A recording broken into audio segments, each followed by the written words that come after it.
Hey.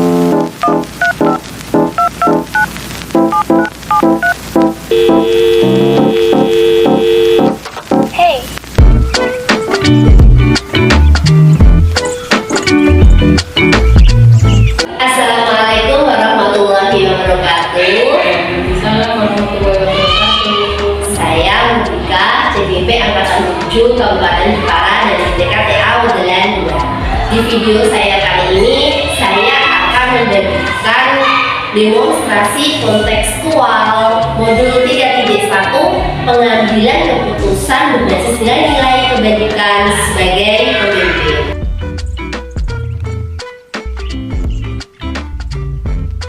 Assalamualaikum Bu Sri. Salam bisa info bagaimana apa yang bisa saya bantu. Begini loh Bu Sri, terkait tugas saya dalam pendidikan guru penggerak ini di modul 3.1 tentang pengambilan keputusan berbasis nilai-nilai kebajikan sebagai pemimpin.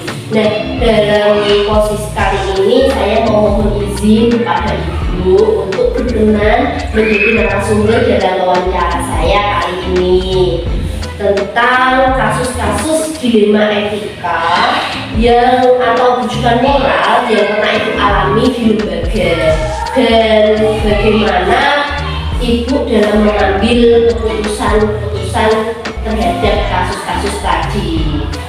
Oh iya, kita dengan senang hati jika saya bisa membantu. Oh iya, terima kasih Bu Sri.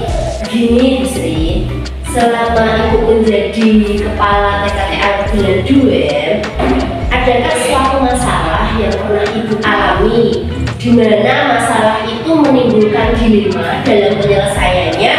Jika ada, boleh nggak Ibu menceritakannya kepada saya beserta cara penyelesaian Ibu waktu itu? Sebenarnya banyak sih Bu masalah yang menimbulkan dilema. Baik, akan saya ceritakan masalah yang baru-baru ini yang dalam penerimaan peserta didik baru. Seperti yang Bu Ika ketahui, tahun ini yang mendaftar di TKTA ini cukup meningkat, dan di TK sedangkan tempat belajar non-TK di TK ini belum mencukupi. Yang tahun kemarin sudah ada kelompok B 2 kelas, sehingga nanti kalau kita tambahi lagi mungkin kurang tempat untuk belajar anak-anak. Untuk itu kami segenap Dewan Guru berembuk musyawarah bersama untuk bisa bagaimana cara mengajar anak-anak sehingga bisa belajar dengan menyenangkan, dengan senang hati anak-anak. Guru juga dalam mendidik juga merasa senang, merasa aman, nyaman bagi anak, dan semua itu juga kita komunikasikan, kita diskusikan, kita minta pendapat dari pengurus, sehingga keputusan yang kita ambil dari hasil musyawarah bersama antara guru dan pengurus memutuskan bahwa nanti pembelajaran di TK ini bisa dibuat dengan 2 sesi, yaitu sesi pertama untuk kelompok A dan untuk sesi kedua untuk kelompok B, sehingga anak-anak juga bisa leluasa bermain, belajar, dan guru pun juga bisa mengajar dengan nyaman dan menyenangkan untuk anak-anak. Itu Bu Ika. Oh, lalu keputusan apa yang Ibu ambil saat itu? Karena Ibu kan tadi dilema ya, apakah memasukkan anak dalam satu sesi dengan keterbatasan tempat, ataukah dalam 2 sesi tapi gurunya tadi harus lebih kerjanya harus lebih ekstra gitu ya. Keputusan yang Ibu ambil saat itu apa ya? Nah, keputusan yang kita ambil dengan musyawarah tadi yaitu kita membuat 2 sesi, yaitu pagi dan siang. Untuk kelompok A dimasukkan pagi dan untuk kelompok B dimasukkan siang. Wah, luar biasa sekali Bu Sri dalam menangani kasus tersebut. Baik Ibu, jadi begini, dalam modul yang saya pelajari ada 2 jenis dilema, yaitu dilema etika yang merupakan dilema kebenaran lawan kebenaran, dan rujukan moral yang merupakan dilema kebenaran lawan kesalahan.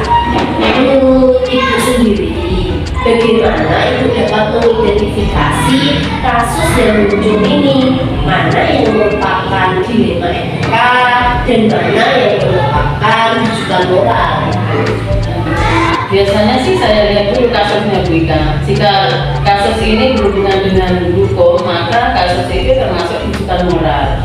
Tetapi sebaliknya, jika tidak berhubungan dengan hukum, maka kasus tersebut adalah dilema etika.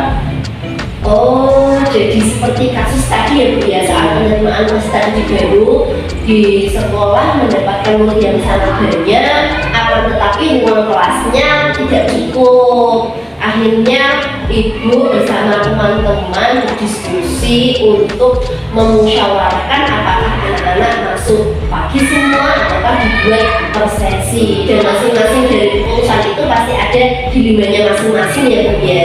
Betul, seperti itu. Dan jadi apa namanya tadi keputusan memang sama-sama benar dan tidak ada unsur untuk melawan hukum ya Bu ya.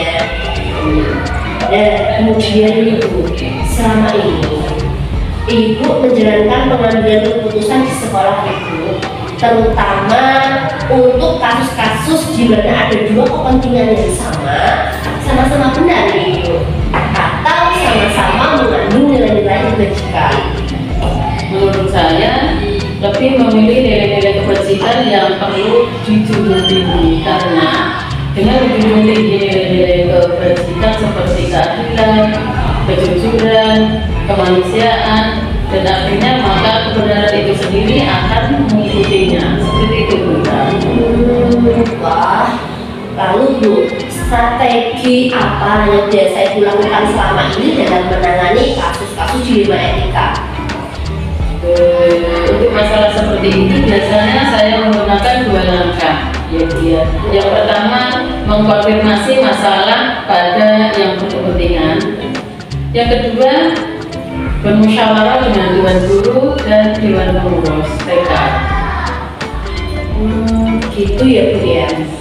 Lalu hal-hal apa yang selama ini ibu anggap efektif dalam pengambilan keputusan pada kasus-kasus dilema etika? Apa ya Bu? Saya rasa semuanya akan efektif jika komunikasikan dengan baik kepada semua pihak yang berkepentingan, sehingga mereka tahu apa yang terjadi pada kita dan kita tahu apa yang terjadi pada mereka itu juga. Oh begitu ya Bu ya. Lalu hal-hal apa saja yang selama ini merupakan suatu tantangan dalam pengambilan keputusan pada kasus-kasus dilema etika?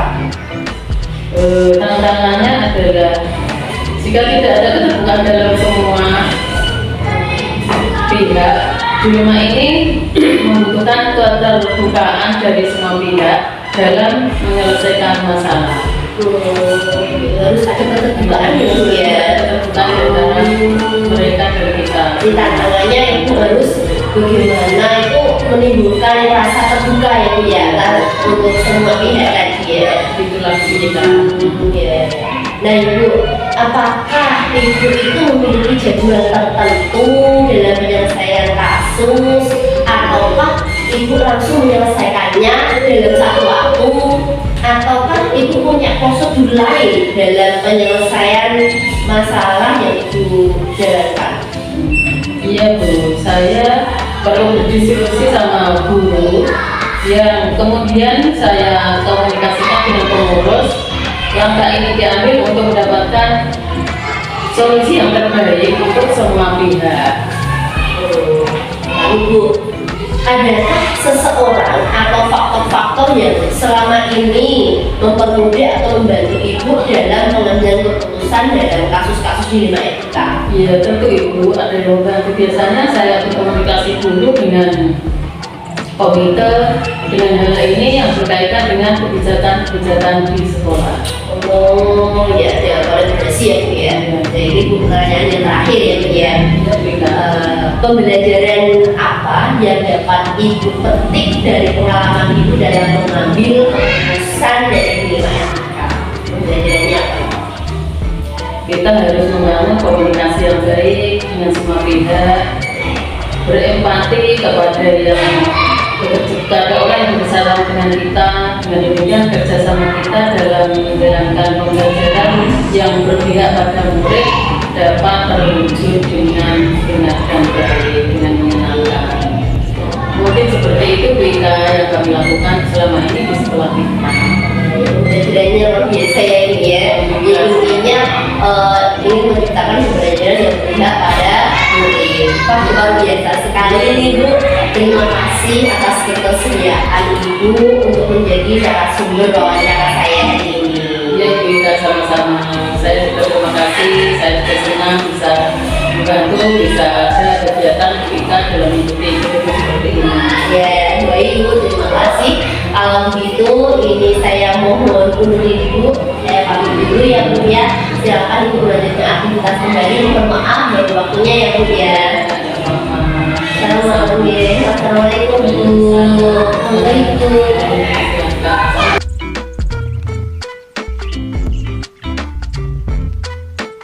Assalamualaikum Bu Pipit. Waalaikumsalam warahmatullahi wabarakatuh. Bu Ika, ada apa Bu Ika? Ada yang bisa saya bantu? Begini Ibu, terkait tugas modul 3.1 pengambilan keputusan berdasarkan nilai-nilai kebajikan sebagai pemimpin, saya memohon izin kepada Ibu untuk berkenan menjadi narasumber dalam wawancara saya tentang kasus-kasus dilema etika atau bujukan moral yang pernah Ibu alami selama ini sebagai kepala sekolah, dan bagaimana Ibu mengambil keputusan atas kasus-kasus tersebut.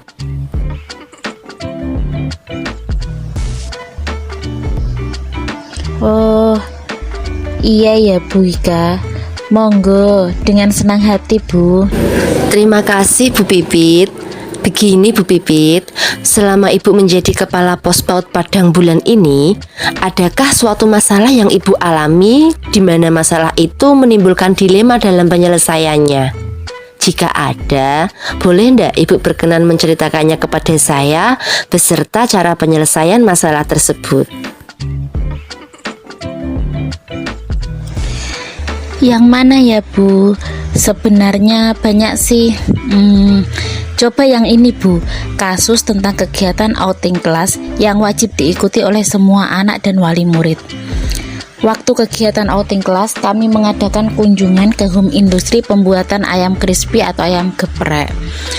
Ada beberapa anak yang tidak ikut dengan alasan tidak memiliki biaya karena bersamaan dengan banyaknya orang yang punya hajat dan kebutuhan rumah tangga lainnya, sehingga keuangan tidak stabil. Namun di saat hari H pelaksanaan, datang murid saya bernama Raja bersama bundanya untuk diikutkan kegiatan outing kelas. Ia mohon izin pada Bu Guru untuk diperbolehkan mencicil biaya outing kelas ini. Dalam hal ini saya dilema Bu untuk memberi keputusan apakah mengizinkan Raja dan ibunya ikut ataukah tidak, mengingat ada beberapa anak yang lain mengalami kasus yang sama. Lalu, keputusan apa yang Ibu ambil saat itu? Saat itu saya meminta bundanya Raja untuk duduk sebentar karena saya mau mengajak Dewan Guru bermusyawarah terkait kasus ini. Dalam musyawarah singkat, kami dilema untuk mengikut sertakan Raja beserta bundanya ataukah tidak. Jika diikutkan, pasti timbul kecemburuan pada anak dan wali murid lain yang mengalami kasus yang sama. Akan tetapi, apabila tidak diikutkan, kepala dan Dewan Guru merasa kasihan pada Raja dan bundanya karena sudah siap dengan semua perlengkapan untuk mengikuti outing kelas. Dengan banyak pertimbangan, akhirnya dari hasil musyawarah kami putuskan untuk mengikut sertakan Raja dan bundanya karena sesuai tujuan awal dari kegiatan outing kelas ini, yaitu ingin memberikan pengalaman belajar yang bermakna pada murid dengan keterlibatan mereka secara langsung dalam proses pembuatan ayam crispy atau ayam geprek.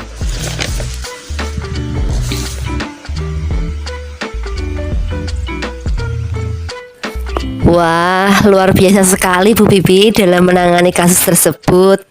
Baik Ibu, jadi begini. Dalam modul yang saya pelajari, ada 2 jenis dilema, yaitu dilema etika yang merupakan dilema kebenaran lawan kebenaran, dan bujukan moral yang merupakan dilema kebenaran lawan kesalahan. Nah, menurut Bu Pipit nih, bagaimana Ibu dapat mengidentifikasi kasus yang muncul ini? Mana yang merupakan dilema etika dan mana yang merupakan bujukan moral? Biasanya saya lihat dulu kasusnya Bu Ika. Jika berkaitan dengan hukum, kasus itu termasuk bujukan moral, dan jika tidak berkaitan dengan hukum, maka kasus itu tidak termasuk dilema etika. Oh, jadi seperti kasus outing class tadi yang Ibu ceritakan termasuk dilema etika ya Bu? Ada dilema pada kasus tersebut. Apakah mengikut sertakan raja dalam kegiatan outing class atau tidak? Yang mana keputusan-keputusan tadi itu benar dan tidak melawan hukum? Iya, benar Bu Ika.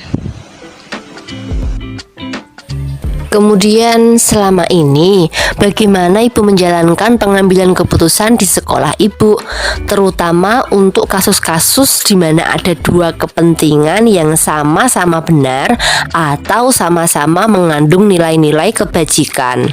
Selama ini saya lebih menjunjung tinggi nilai-nilai kebajikan, karena dengan menjunjung tinggi nilai-nilai kebajikan seperti kejujuran, keadilan, dan lain-lain, maka kebenaran itu dengan sendirinya akan mengikuti. Langkah-langkah atau prosedur seperti apa yang biasa Ibu lakukan selama ini dalam menangani kasus dilema etika? Biasanya saya mengkonfirmasi masalah kepada yang berkepentingan, kemudian mengadakan musyawarah bersama guru dan yayasan untuk mengambil keputusan yang mufakat. Ngoten. Lalu, hal-hal apa saja yang selama ini Ibu anggap efektif dalam pengambilan keputusan pada kasus-kasus dilema etika? Menghindari miskomunikasi Bu Ika. Jadi dalam mengambil keputusan, saya mencoba membangun komunikasi yang baik pada semua pihak yang berkepentingan agar pengambilan keputusannya tepat. Hal-hal apa saja yang selama ini merupakan tantangan dalam pengambilan keputusan pada kasus-kasus dilema etika? Tantangannya ketika tidak ada keterbukaan dari masing-masing pihak, sehingga dalam mengambil keputusan pada kasus dilema etika akan mengalami kesulitan, sehingga saya tertantang untuk membangun keterbukaan dari masing-masing pihak yang berkepentingan. Apakah Ibu memiliki sebuah tata cara atau jadwal tertentu dalam sebuah penyelesaian kasus dilema etika? Apakah Ibu langsung menyelesaikan di tempat atau memiliki sebuah jadwal untuk menyelesaikannya? Bentuk atau prosedur seperti apa yang Ibu jalankan? Biasanya saya melihat kasusnya dulu Bika. Jika memang dibutuhkan menyelesaikan di tempat seperti kegiatan outing kelas tadi, maka di waktu yang sama akan segera saya selesaikan, tentunya bermusyawarah terlebih dahulu dengan Dewan Guru. Apabila kasusnya membutuhkan pertimbangan dari berbagai pihak seperti pengurus, parenting maupun masyarakat, maka akan saya jadwalkan. Adakah seseorang atau faktor-faktor apa yang selama ini mempermudah atau membantu Ibu dalam pengambilan keputusan dalam kasus-kasus dilema etika? Iya, ada Bu. Biasanya saya berkonsultasi dengan pengurus dan diskusi dengan Dewan Guru, tergantung jenis permasalahannya seperti apa, apakah harus melibatkan pengurus ataukah cukup diselesaikan bersama dengan Dewan Guru saja. Pertanyaan terakhir nih Bu, pembelajaran apa yang dapat Ibu petik dari pengalaman Ibu dalam mengambil keputusan dilema etika? Pembelajaran yang dapat saya ambil yaitu adanya kolaborasi berkolaborasi dengan semua pihak yang berkepentingan, membangun komunikasi yang baik dan bersikap empati pada orang yang bekerja sama dengan kita, sehingga kerjasama yang dilakukan dapat menciptakan pembelajaran yang berpusat pada anak. Wah, luar biasa sekali Ibu. Terima kasih atas ketersediaan Ibu untuk menjadi narasumber wawancara saya hari ini. Iya Bu Ika, sama-sama. Saya senang bisa membantu Bu Ika.